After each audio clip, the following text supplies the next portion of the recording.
SIT को सिरसा डेरे में नहीं मिले विपासना इंसा और पीआर नैन, दोनों से पूछताछ कर पहुंची थी टीम। बेअदबी मामले में पहले ही भेजा गया था समन। फरीदाबाद में बाइक सवार युवक पर जानलेवा हमला, कार सवार बदमाशों ने सरेआम लोहे की रॉड से पीटा, पुरानी रंजिश को बताया वजह। हरियाणा में खाद की कमी के बीच घोटाला, फतेहाबाद में सरकार को लगाया गया करोड़ों का चूना, 2 लोगों के खिलाफ केस दर्ज।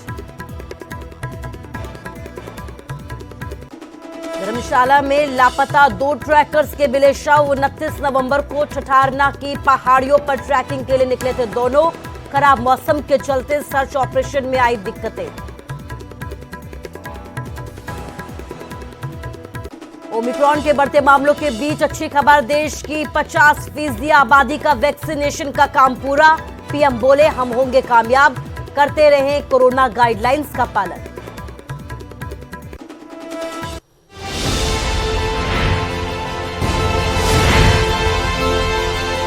नमस्कार, स्वागत है आपका न्यूज 18 पंजाब हरियाणा हिमाचल में। मैं हूं आपके साथ कुसुम रावत। बुलेटिन में सबसे पहले बात करते हैं पंजाब के मुख्यमंत्री चरणजीत सिंह चन्नी की, जो देर रात अमृतसर में किसान के घर पहुंचे। सीएम चन्नी ने यहां पर पहुंचकर किसान के घर पर खाना भी खाया, परिवार की मुश्किलों को भी सुना। तो अमृतसर की तस्वीरें आपको दिखा रहे हैं, जहां पर सीएम चरणजीत सिंह चन्नी पहुंचे, यहां पर किसानों से मुलाकात की, उनकी समस्याओं को सुना, उनके हालचाल को जाना। इस बीच खबर यह है कि सीएम चन्नी ने यहां पर इन किसानों के साथ मिलकर ही खाना खाया, किसान परिवार के बीच रहकर ही रोटी खाई है। तो अमृतसर की सीधी तस्वीरें आपको दिखा रहे हैं। पंजाब में जल्द ही विधानसभा चुनाव होने हैं और इन विधानसभा चुनावों से पहले सियासी हलचल तेज होती हुई नजर आ रही है। तस्वीरें आपके सामने, अमृतसर पहुंचे चरणजीत सिंह चन्नी और यहां पर पहुंचकर किसानों से मुलाकात की, उनका हालचाल जाना। इसके साथ ही तस्वीरों के जरिए आपको दिखा रहे हैं, एक परिवार के से यहां पर मिले, यहां पर उनके साथ रोटी खाई, मक्के की रोटी खाते हुए चन्नी यहां पर नजर आए, हरा साग खाते हुए यहां पर नजर आए, खीर खाते हुए नजर आए।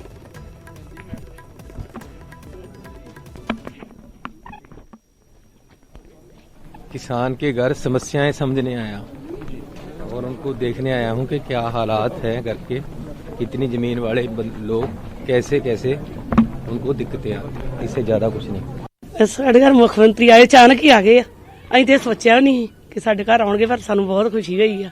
ਸਰ ਉਹ ਸਾਡੇ ਨਾਲ ਪਰਿਵਾਰ ਵਾਂਗ ਹੀ ਬੈਠੇ, ਸਾਡੇ ਨਾਲ ਪਰਿਵਾਰ ਵਾਂਗ ਇੱਕ ਗੱਲਾਂ ਕੀਤੀਆਂ। ਸਾਡੇ ਵੱਡੇ ਮੰਮਾ ਨੂੰ, ਉਹਨਾਂ ਨੂੰ ਗੋਡਿਆਂ ਦੀ ਪ੍ਰੋਬਲਮ ਸੀ, ਉਹਨਾਂ ਨੇ ਇਲਾਜ ਬਾਰੇ ਵੀ ਕਿਹਾ ਕਿ ਅਸੀਂ ਤੁਹਾਡਾ ਖੁਦ ਇਲਾਜ ਕਰਵਾਵਾਂਗੇ। ਗੱਲਾਂ ਉਹਨਾਂ ਨੇ ਸਾਡੀਆਂ ਬਹੁਤ ਸੁਣੀਆਂ ਜੀ, ਘਰ ਦੇ ਦੁੱਖ ਸੁੱਖ ਜਿੰਨਾ ਸਾਰਾ ਸੁਣਿਆ। ਕਿਹੜਾ ਜੀ ਠੀਕ ਆ, ਕਿਸਾਨੀ ਕਿਵੇਂ ਚੱਲਦੀ ਆ। ਹਾਂਜੀ, ਅਸੀਂ ਕਦੀ ਸੋਚਿਆ ਵੀ ਨਹੀਂ ਸੀ ਕਦੀ ਵੀ ਸਾਡੇ ਘਰ ਐਮਐਲਏ ਸਾਹਿਬ ਨਹੀਂ ਆਉਣਗੇ, ਏਡੇ ਏਡੇ ਮੁੱਖ ਮੰਤਰੀ ਸਾਹਿਬ ਆਏ ਹੋਏ ਨੇ ਤੇ ਉਹ ਸਾਡੇ ਘਰ ਦੀਆਂ ਮੁਸ਼ਕਲਾਂ ਸੁਣੀਆਂ, ਕਿਸਾਨੀ ਦੀਆਂ ਸੁਣੀਆਂ। ਕਿਸਾਨੀ ਦੀ ਵੀ ਹਰ ਕੋਈ ਮਦਦ ਕਰਨ ਵਾਸਤੇ ਤਿਆਰ ਨੇ ਤੇ ਜਿਸ ਤਰ੍ਹਾਂ ਉਹਨਾਂ ਸਾਨੂੰ ਪੁੱਛਿਆ ਵੀ ਕੀ ਬਜਟ ਆਉਂਦਾ ਕੀ ਨਹੀਂ, ਆਪਾਂ ਆਪਣੀ ਮੁਸ਼ਕਲ ਦੱਸੇ ਵੀ ਜਿੰਨੀ ਬਜਟ ਉਹ ਤੋਂ ਪਲੱਸ ਲੱਗਦਾ ਜਾਂਦਾ ਹੈ। ਹਰ ਕੋਈ ਚੀਜ਼ ਚ ਮਹਿੰਗਾਈ ਪਲੱਸ ਤੋਂ ਪਲੱਸ ਹੋ ਚੁੱਕੀ ਜੇ। ਸਭ ਉਹ ਕਹਿੰਦੇ ਵੀ ਸਾਰਾ ਮਸਲਾ ਹੱਲ ਕਰਾਂਗੇ, ਦੇਖਾਂਗੇ। ਤੇ ਜਿਸ ਤਰ੍ਹਾਂ ਡੀਜ਼ਲ ਵਗੈਰਾ ਮਹਿੰਗੇ ਹੋਏ, ਕਹਿੰਦੇ ਚਲੋ ਦੇਖਦੇ ਆ। ਆਪਣੇ ਘਰ ਦੀਆਂ ਮੁਸ਼ਕਲਾਂ ਸੀ, ਆਪਣੇ ਮੰਮੀ ਜੀ ਸੀ ਠੀਕ ਨਹੀਂ ਸੀ, ਗੋਡੇ ਗਾਡਿਆਂ ਦੀ ਪ੍ਰੋਬਲਮ ਚੱਲਦੀ ਸੀ, ਉਹ ਕਹਿੰਦੇ ਵੀ ਚਲੋ ਚੇਂਜ ਕਰਵਾ ਕੇ ਦੇਵਾਂਗੇ। ਗੋਡੇ ਨਵੇਂ ਪਵਾ ਦਈਏ ਫਿਰ ਕਿਆ ਜ਼ਿਆਦਾ ਤਕਲੀਫ ਗੋਡੇ ਨਵੇਂ ਪਵਾ ਦੇਣ। ਤੁਹਾਡੀ ਬੋਲੀ ਆ ਸਾਡੀ ਬੋਲੀ ਚ ਖਾਸਾ ਫਰਕ ਪੈ ਜਾਂਦਾ ਨਾ। ਹਾਂਜੀ, ਤਦੀ ਮੈਂ ਤੁਹਾਨੂੰ ਦੇਖੂੰਗਾ। क्या क्या पढ़ते हैं तुम? किहड़ी क्लास पढ़ते हैं? आज उरे इधर आए सामने दादी कोल बैठदी होंदी है कि नहीं? ताई है, ताई कोल बैठदी है। गोडे खराब हो गए थे, फिर ठीक नहीं कराने तुम अपने ताई बीबी तेरे रोपड़ कराने गोडे ठीक। किसानी दाहे बनतन का नहीं रहा, इन्हें ठीक करना पड़ेगा। बाकी तो थले बहुत है, हाँ, उत्ते भी बहुत है। ਅੱਛਾ ਕਿੱਥੇ ਤੇ ਪਵਾਈ ਦੀ ਜਾਂਦੀ ਇਹਦੇ ਨਾਲ ਖਾਸੀ ਹਾਂਜੀ ਠੀਕ ਹੋ ਗਈ ਉਹ ਡਾਕਟਰ ਨੇ ਇਲਾਜ ਬਹੁਤ ਕੀਤਾ ਇੱਕ ਵਾਰ ਸਫਾਈ ਹੋ ਗਈ ਨਹੀਂ ਤੇ ਅਸੀਂ ਪਵਾ ਨਹੀਂ ਸਕਦੇ।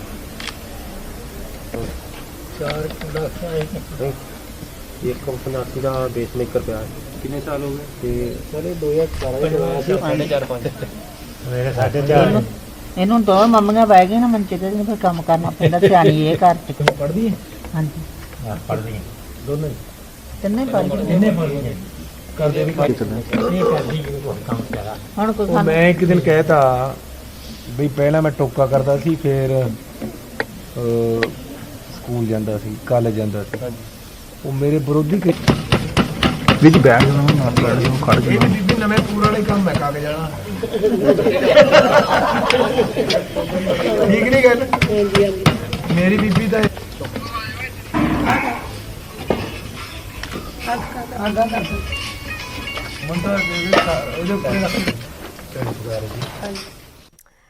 तो मौसम सर्द है, लेकिन सर्द मौसम में सियासी सरगर्मियां लगातार बढ़ती हुई नजर आ रही है। खैर, बात अगली खबर की करेंगे। बेअदबी मामले में पंजाब पुलिस की एसआईटी सोमवार को सिरसा डेरा पहुंची। एसआईटी डेरा सच्चा सौदा की चेयरपर्सन विपाशा इंसा और पीआर नैन से पूछताछ करने के लिए यहां पहुंची थी, लेकिन दोनों के दोनों यहां पर एसआईटी को डेरे में नहीं मिले। इससे पहले एसआईटी 3 बार समन भेज चुकी है विपाशा इंसा और पीआर नैन को, लेकिन जब पूछताछ के लिए एसआईटी यहां पर पहुंची तो दोनों ही यहां से गायब मिले। बेअदबी मामले में एसआईटी की टीम आज डेरा सच्चा सौदा पहुंची। हमारे साथ एसपीएस परमार हैं, आईजी, जो इस पूरे मामले को हेड कर रहे हैं। सर, आप डेरा प्रेमिसेस में गए, विपाशा इंसा और डॉक्टर पीआर नैन क्या मिले आपको? नहीं मिले। क्या उनकी तरफ से क्या बताएगा डेरा मैनेजमेंट? डेरा मैनेजमेंट टोल्ड अस कि they will produce the guys with in the next 4-5 days. इसके अलावा सर कई जगह पे आपने सर्च भी किया सर, वो क्या मामला? वो 3 फ्यूजिटिव्स हैं, पीओ डिक्लेयर्ड आदमी हैं, which we were tipped that they are supposed to be residing in the Dera premises, so we search for them also। कौन कौन लोग हैं सर, उन पे क्या एलिगेशन है? वो डिक्लेयर्ड हैं, इसमें पीओ डिक्लेयर्ड हैं, पीओ फ्रॉम द कोर्ट, तो डिजर्टर्स हैं फॉर द टाइमिंग। उसको अरेस्ट करने के लिए हमारे पास warrants and everything is there, तो उसकी सर्च कर रहे थे, नहीं मिले अभी तक वो भी। तो आगे सर अब फर्दर क्या होगा? क्या उनको दोबारा इन्वेस्टिगेशन ज्वाइन करवाई जाएगी सर? नहीं, ये 3-4 दिन 5 दिन वेट करते हैं, अगर आ जाएंगे 3-4 दिन में तो good enough, otherwise we have other legal means to proceed further. Dera की तरफ से ये कहा गया कि विपाशा इंसा लगभग 1 साल से मेडिकली फिट नहीं है, पीआर नैन मेडिकली फिट नहीं है, तो क्या उस चीज़ को भी आपको जानकारी दी गई? मेडिकल फिट नहीं है, इसीलिए तो हम यहाँ आए हैं। एज़ पर दे क्लेम तो कहते हैं कि मेडिकली फिट नहीं है, तो इसलिए तो हम सारी की सारी सेट यहाँ आ गई उनको उनकी स्टेटमेंट नोट करने के लिए। But he that guy is not available hair, that means he is fit, he is run away from this place. तो आगे सर अब क्या फर्दर क्या प्रोसीडिंग्स चलेंगी इस तरह से? Legal team at disposal, they will decide what is the legal course of action that is supposed to be adopted. पूरी जांच की बात की जाए सर, आप डेरा प्रमुख से भी मिले सर, अब आगे यहाँ भी अब आप किस तरह की कहाँ जा रही है एसआईटी सर? ठीक जगह जा रही है, जो परपेट्रेटर्स हैं उनको बुक करेंगे और फर्दर इन्वेस्टिगेशन जैसे जैसे एविडेंस आएगा उसको आगे लेकर जाएंगे। दोबारा ज़रूरत पड़ी तो फिर आएंगे डेरा में? हाँ, कभी भी आ सकते हैं, उसमें क्या प्रॉब्लम है। ठीक है, बहुत बहुत धन्यवाद। तो बिल्कुल एसपीएस परमार हैं, एसआईटी हेड है, उनकी तरफ से ये कहा गया है कि फिलहाल एसआईटी की जांच की गई है और विपाशा इंसा और डॉक्टर पीआर नैन वो नहीं मिले। इसके अलावा 3 लोग जो पीओ डिक्लेयर्ड थे उनके बारे में डेरा सच्चा सौदा में सर्च की। फिलहाल जांच चल रही है और इनकी तरफ से ये कहा जा रहा है कि जांच चल रही है और जांच में जो निकल कर आएगा और अगर दोबारा डेरे में आने की जरूरत पड़ी तो डेरा में आएंगे। सिरसा से नकुल जसूजा, न्यूज़ 18। बात अगली खबर की करते हैं। एक तरफ जहां किसान खाद की कमी से जूझ रहे थे, वहीं दूसरी ओर सहकारी समिति में बड़े पैमाने पर यहां पर खाद का घोटाला किया जा रहा था, सरकार को चूना लगाया जा रहा था। मामला तब सामने आया जब सहकारी समिति में ऑडिट हुआ। ऑडिट में यह पता चला कि यह कोई छोटा मोटा नहीं बल्कि करोड़ों का घोटाला है। अब इस मामले में सहकारी समितियों के असिस्टेंट रजिस्ट्रार की शिकायत पर पुलिस ने धोखाधड़ी करने के मामले में 2 लोगों के खिलाफ आईपीसी की धारा 420 और 409 के तहत केस दर्ज कर लिया है और जांच शुरू कर दी है। मामला फतेहाबाद की हांसपुर पैक्स से जुड़ा हुआ है। 31 मार्च 2020 को इस पैक्स के अंतर्गत आने वाले बिक्री केंद्र बीराबदी में जब ऑडिट किया गया तो वहां पर फिजिकल वेरिफिकेशन की गई। वहां पर डीएपी की 1774 और यूरिया की 1918 बैग कम पाए गए, जिनकी कीमत करीब 1,93,35,472 बनती है। शिकायत के अनुसार कम मिले यूरिया और डीएपी खाद के स्टॉक की राशि में भी इसको जोड़ लिया जाए तो ये 2,18,86,719 रुपए बनता है। और अब आप देख सकते हैं कि कितने बड़े स्तर पर इस घोटाले का खुलासा हुआ है। हासपुर पैक्स में तत्कालीन जो मैनेजर थे देवीलाल के खिलाफ उनकी डिपार्टमेंट ने इंक्वायरी करके और उनके खिलाफ गबन और 420 का पर्चा दे पाया है। क्या हुआ था जी? कैसे क्या शिकायत में क्या बताया? शिकायत में बताया भी उन्होंने अपना जो स्टॉक वगैरह का जो होता है वो प्रॉपर उसको मेंटेन नहीं किया, उसके संबंध में विभाग को सूचित भी नहीं किया। इसकी सीएम विंडो पर कंप्लेंट हुई थी और विभाग द्वारा उसकी जांच की गई थी। जांच में उसको दोषी पाए जाने पर हमें मुकदमा दर्ज करके जांच करने के लिए लिखा गया, जिस पर मुकदमा दर्ज किया गया है और आगामी जांच जारी है। मुख्यमंत्री मनोहर लाल अपना अगला विधानसभा चुनाव भी करनाल से ही लड़ेंगे। इस बयान के साथ उन्होंने उन तमाम खबरों पर विराम लगा दिया जिसमें यह कहा जा रहा था कि वो गुरुग्राम या फिर पंचकुला से चुनाव लड़ सकते हैं, लेकिन खुद मनोहर लाल ने करनाल की जनता के सामने कहा कि उन्होंने लगातार यहां पर 2 बार चुनाव जीता है। जीत यहां पर करनाल की जनता ने उन्हें दिलाई है। अब तीसरी बार भी करनाल की जनता ही उन्हें आशीर्वाद देगी।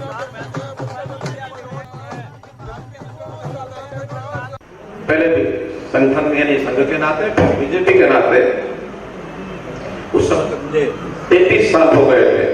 33 साल के बाद स्वाभाविक है हरियाणा के बहुत कंस्टिट्यूएंसी के लोगों ने कहा कि हमारे यहाँ के चुनाव लड़िए। ये निर्णय भी कठिन हो गया था, आखिर हाईकमांड के ऊपर छोड़ा कि आप जहां से चाहेंगे मैं चुनाव लड़ जाऊंगा। उनका करनाल कैसा रहेगा? मैंने कहा ठीक रहेगा। फिर करनाल के लोगों को बीच में जब घूमा तो जितना आशीर्वाद आप लोगों ने दिया, इतने वोटों से शायद ही पहले कोई करनाल से विधायक बना हो। इसलिए दूसरी बार भी जता दिया, अब तीसरी बार आपकी बात।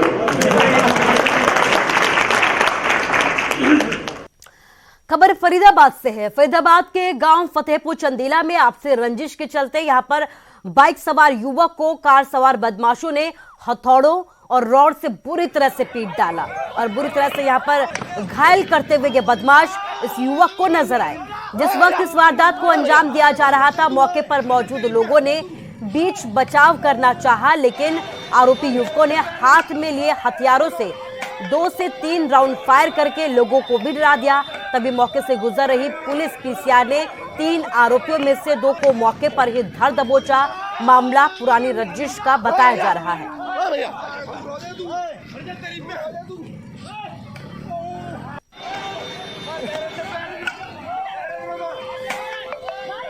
जहाँ वो विवेकानंद पार्क है वहाँ इन्होंने कहीं रात में बाथरूम किया, वो कहीं से आ रहा था, उसने अपने घर के वहीं इसे थप्पड़ मार दिया। फिर ये 3-4 लोग इकट्ठे करके लड़के जाके वहाँ पे झगड़ा हो गया। क्या उम्र होगी? मनीष की उम्र 27 साल के आसपास। क्या काम करते हैं ये? हमारी जो एमएलए साई बहन जी हैं सीमा त्रिखा जी, उनके भाई छोटे हैं मोहित मल्होत्रा जी, उनके पास प्राइवेट जॉब है, इसकी प्राइवेट काम करता है, प्राइवेट जॉब करते हैं। और अब खबर हिमाचल से है। मंडी और कांगड़ा को कुल्लू से जोड़ने वाली भूभू जोड़ टनल के निर्माण की दिशा में एक स्टेज आगे बढ़ती हुई नजर आ रही है। इसके साथ ही भूभू जोड़ सड़क का मामला भी प्रदेश सरकार ने केंद्र सरकार के सामने प्रमुखता से उठाया है, जिससे प्रदेश में इन जिलों के लोगों को सुविधा के साथ साथ पर्यटन की दृष्टि से आय के साधन भी बनेंगे।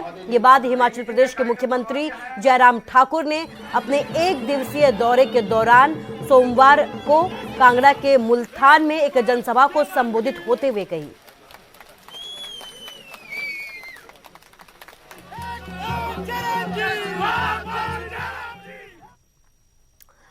और स्वर्ण आयोग पर हो रही बयानबाजी पर सीएम सख्त होते हुए नजर आए हैं। सौहार्दपूर्ण वातावरण बनाए रखने की सीएम की तरफ से बात कही गई है।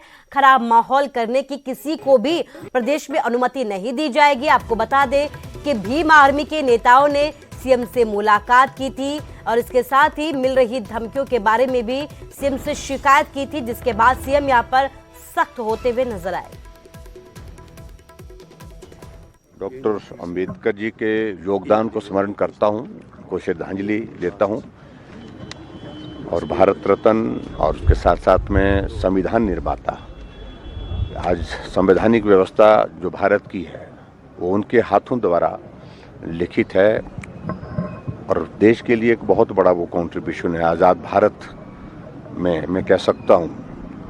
और उन्होंने हमेशा समाज में सौहार्दपूर्ण माहौल रहे, उसके लिए हम सब लोग काम करें। पिछड़े लोग हैं, उनको किस प्रकार से हम संविधान के व्यवस्थाओं के अनुरूप जो है आगे लाने में सहयोग करें, इन सारी चीज़ों के लिए एक बहुत बड़ा उनका योगदान है और उनकी पुण्यतिथि पर मैं उनको श्रद्धांजलि देता हूँ। खबर धर्मशाला से है। धर्मशाला में ट्रैकिंग पर निकले दोनों युवकों के शव 8वें दिन बरामद कर लिए गए हैं। ठठारना में एक पहाड़ी के नीचे इन युवकों के शवों को बरामद किया गया है। पहाड़ी से गिरकर युवकों की मौत की आशंका जताई जा रही है। पुलिस मामले की छानबीन कर रही है। शवों को कब्जे में ले लिया गया है। इन्हें धर्मशाला लाने के लिए कार्रवाई की जा रही है। शवों का आज पोस्टमार्टम भी किया जाएगा। आपको बता दें कि हेलीकॉप्टर से लापता ट्रैकर्स की तलाश में ठठारना के जंगलों में 2 से 3 चक्कर यहां पर लगाए गए थे, लेकिन पता नहीं चल पा रहा था। काफी मुश्किलों के बाद दोनों के शवों को बरामद किया गया है।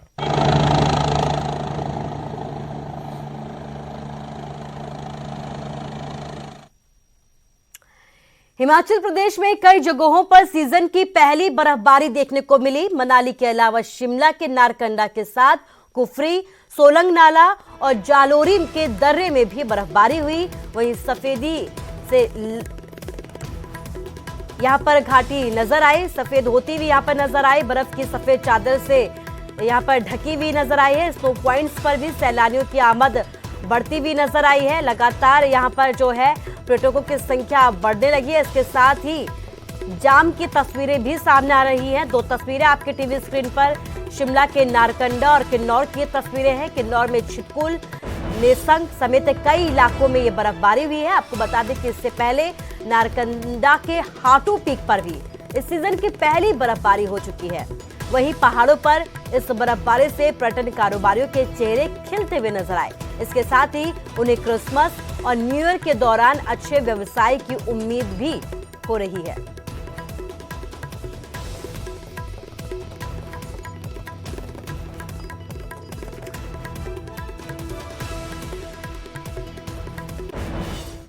और यहां रुकेंगे एक छोटे से ब्रेक के लिए।